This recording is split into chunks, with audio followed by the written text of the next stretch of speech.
Actualité des IUT et réforme du BUT 3 ans après, j'ai le plaisir d'échanger avec Martial Martin, qui est directeur de l'IUT de Troyes et président de l'ADUT. Bonjour Martial Martin. Bonjour Thibault. Merci d'être avec nous aujourd'hui. Avec grand plaisir et bonjour à toutes et à tous.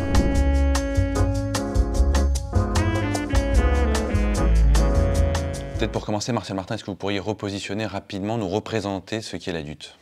Écoutez, l'ADUT, c'est l'Assemblée des directeurs d'IUT, donc c'est un réseau qui a vocation à aider les directrices et les directeurs d'IUT dans leur management, donc de ces composantes essentielles des universités, et puis qui globalement est en soutien à la communauté des IUT vis-à-vis des grandes transformations qu'ils ont connues depuis leur création dans les années 60, à la fin des années 60. Alors, est-ce que vous pourriez revenir un petit peu sur l'histoire des IUT rapidement et le rôle, le nouveau rôle des BUT actuellement dans l'enseignement supérieur? À un moment particulier donc de l'histoire de France, l'histoire économique de France, avec les 30 Glorieuses, apparaît le besoin de former des techniciens supérieurs tout à fait structurants pour l'industrie et pour les services qui sont en plein boom. Ça va déboucher sur la création des BTS à peu près au même moment et sur la création au sein des universités, des instituts universitaires de technologie qui ont vocation dans chacun de leurs territoires à venir en soutien des acteurs sociaux, des acteurs économiques pour le développement.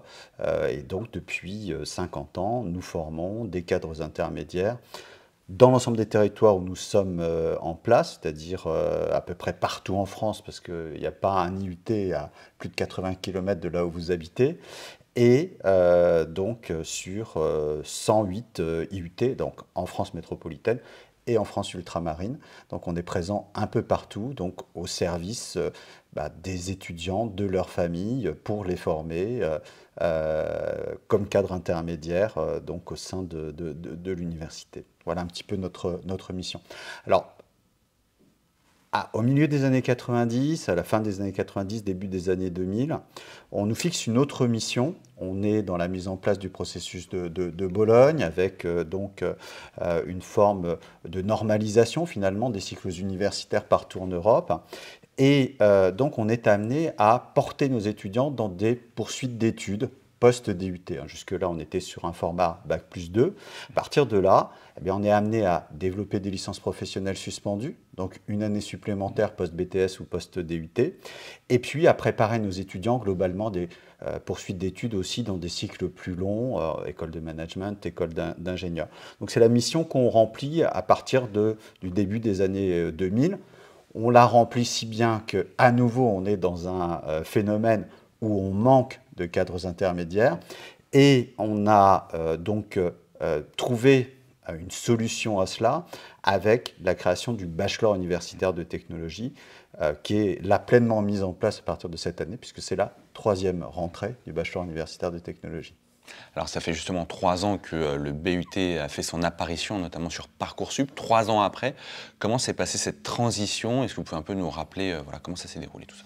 Alors effectivement, ça s'est déroulé dans un contexte un peu particulier parce que l'ensemble des équipes, il faut saluer vraiment le travail qui a été mené sur un tempo extrêmement dur. On nous a demandé de faire la réforme rapidement, justement parce qu'il y a une urgence à former, et on nous l'a demandé dans un contexte où on était les uns et les autres cloîtrés chez nous, puisque c'était pendant la période Covid. Donc il faut saluer l'ensemble du travail qui a été fourni dans un contexte extrêmement complexe, et qui fait qu'aujourd'hui, on est capable donc de proposer l'ensemble des cursus de BUT, c'est-à-dire 24 spécialités de BUT, 85 parcours à l'intérieur de ces 24 spécialités, donc avec un beau panel donc, de formations et de spécialisation au sein de ces formations proposées à l'ensemble de nos étudiants. Et il faut vraiment remercier l'ensemble des équipes qui ont été sollicitées sur ce déploiement dans un temps record d'un nouveau diplôme qui a aussi une spécificité. Alors non seulement c'est un passage à 3 ans, et qui correspondait à des choses qu'on faisait avec le DUT plus la licence pro, mais c'est aussi un diplôme qui est structuré en approche par compétences, avec une dimension extrêmement cohérente, extrêmement ambitieuse. Donc il y a un travail absolument exceptionnel qui a été effectué. Parmi les objectifs aussi du BUT, c'était d'améliorer la professionnalisation, en tout cas de limiter peut-être la poursuite d'études en master. Est-ce que ce sera le cas? Est-ce que vous pensez qu'il va y avoir une professionnalisation importante après le BUT? Alors oui, c'est indéniable, c'est l'un des grands objectifs, hein. L'objectif effectivement, hein, comme je l'évoquais, c'est à nouveau être en soutien, en appui au développement des acteurs économiques sur l'ensemble des territoires où on se trouve. Et pour cela, former des cadres intermédiaires. Alors les former de manière un peu différente de ce qu'on faisait avant, en particulier en prenant en compte tous les impératifs en termes de numérisation des services de l'industrie, d'émergence de l'intelligence artificielle, nécessité de gérer la data, etc. Et en même temps, toute la nécessité de prendre en compte des normes, des obligations, en termes environnementaux ou en termes sociétaux, qui sont de plus en plus exigeants. Et donc de ce point de vue-là, on va remplir cette fonction-là, donc de former des jeunes, donc on les professionnalise rapidement, hein, dès leur entrée en cursus à travers donc tout un système de formation qui est vraiment orienté sur la mise en place, l'application donc des ressources universitaires. Et l'idée, c'est de les amener vers le monde du travail rapidement à travers les stages et à travers l'alternance qui a fait un vrai boom dans les IUT depuis ces 2 dernières années. Et évidemment, à l'issue de cela, il s'agit véritablement de faire en sorte qu'on leur propose, mais ça va se faire assez naturellement compte tenu du nombre qui sont déjà en contrat, des CDD et des CDI, c'est l'objectif principal. Alors après, il y a de la souplesse dans le dispositif qu'on met en œuvre. Le BUT, il a 2 fonctions. Il a la fonction, évidemment, de professionnaliser. C'est sa première fonction. C'est le cycle professionnalisant de l'université, que ce soit dans les services, dans l'industrie, dans le numérique. Et puis, sa deuxième fonction, c'est de préparer à des poursuites d'études. Donc, ça n'est pas interdit. Mais ce que l'on souhaite, nous, c'est peut-être que les jeunes diplômés aillent vers le monde de l'entreprise et qu'ensuite on valorise leurs acquis de l'expérience dans le cadre d'observatoires des compétences qui sont à développer. Mais je pense véritablement que ce qui sera souhaité par beaucoup de jeunes qui ont fait confiance aux IUT dans leur réforme, ça sera d'aller vers le monde du travail. Alors justement, on parlait des jeunes. Sur Parcoursup, quand on regarde l'attractivité des BUT, le BUT semble avoir trouvé son public. Est-ce que vous êtes satisfait de ça? Est-ce que vous attendiez à plus ou à moins? Alors oui, on est entièrement satisfait. Ça n'était pas évident parce que la formule, elle est nouvelle. On se posait des questions. Est-ce que les familles vont être partantes pour faire plutôt 3 ans d'études directement plutôt que 2 ans, puis éventuellement 1 an? Ça veut dire que ce n'est pas le même effort en termes financiers, par exemple. Les familles, les jeunes sont au rendez-vous largement puisqu'on a des niveaux de demande sur Parcoursup qui sont tout à fait inédits et tout à fait exceptionnels. Alors après, avec des différences en fonction des spécialités. Mais les très grandes spécialités sont demandées comme jamais elles ne l'ont été. Donc c'est plutôt une réussite. Deuxième sujet vraiment qui prouve l'intérêt des jeunes pour cette formation et pour les modalités de suivi de la formation qu'on a mise en œuvre, c'est l'alternance. Grande réussite de l'alternance dans les IUT. Donc on a trouvé notre public et notre public est raccord avec le projet qui est le nôtre. Donc ça c'est très bien et c'est pleinement satisfaisant. Est-ce que vous avez encore des points de vigilance, d'amélioration en tant que président de l'ADUT quand vous regardez un petit bilan des 3 dernières années? Oui, on a évidemment une ambition qui est celle d'exprimer pleinement le potentiel professionnalisant du BUT. Donc l'une des grandes orientations qu'on va avoir cette année au niveau de l'ADUT et au niveau de chacun des IUT, c'est bien évidemment de raccorder le plus possible nos diplômés aux demandes du monde du travail. Elles sont là. Donc l'idée, c'est le plus possible de donner l'information, de faire en sorte que l'on sache que de part et d'autre, qu'il y a des possibilités qui sont ouvertes. Donc ça, c'est ça le grand défi là, de cette 3e année de déploiement du BUT, c'est l'installation dans le monde du travail de nos diplômés. Juste une petite question d'actualité aussi. On voit donc selon les spécialités des différences d'attractivité, mais qui ne sont pas propres aux IUT, mais plutôt propres à l'enseignement supérieur de manière globale. Là aussi, est-ce que vous êtes un peu inquiet quand on va par exemple, je sais pas, GMP, en tout cas des départements qui attirent un peu moins d'étudiants depuis la réforme du bac? Est-ce que ça vous inquiète? Alors, c'est inquiétant, pas seulement pour moi, hein, c'est inquiétant globalement pour l'activité économique du pays, son développement et les défis vis-à-vis des grandes transformations. Oui, ce qui est inquiétant, et la réforme du bac n'est pas étrangère à ça. Bon, il y a peut-être d'autres facteurs aussi hein, qui font qu'il y a une forme d'éloignement des jeunes vis-à-vis de la science. Ça, c'est très grave, hein, globalement, pour notre développement économique, mais aussi pour le fonctionnement de notre démocratie, et de la technologie. Et donc ça, c'est très problématique. Alors effectivement, c'est beaucoup plus souligné dans le cadre des formations qui sont des formations industrielles.